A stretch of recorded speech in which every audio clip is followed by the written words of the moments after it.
মানে কেইদিন ধরে ইয়াত মানে ঘোরা ভাঙি আছে ইয়াত মানে ভাঙি আছে আজি আমার 3 বছর হল কিন্তু এই যে ঘরটো যে আছে এই ঘরটো আমার ভালোই মানে 1 বছর হওয়া নাই ভালকে বনেছে কালার তো করবো করা নাই তো দুঃখের সাথে আমি বলছি যে আমার আজকে আগামীকাল আমার বিজেপি সরকার হবে 100% 100% গ্যারান্টি 400 পার বিজেপি সরকার করবো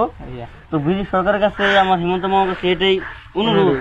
যে এই ভাঙাড়া যেন জিও টাইপ একটা বান দিয়ে দেওয়া হয় যা ভাঙছেই তো দুঃখ বহুত মানে গরিব লোক আছে এখানে হ্যাঁ করবো দেখাও গরিব লোক বহুত আছে তো আমরা গরিব মানুষ এখন এই নদীটা যদি ভাঙ দেওয়া হয় একটা মেন রাস্তা ছিল 4 লাইন রাস্তা ছিল রাস্তাটা মানে ভেঙে গেছে গা দুঃখের সাথে কইতেছি হিমন্ত মামার কাছে এটাই অনুরোধ যে এই বছরটা হিমন্ত মামার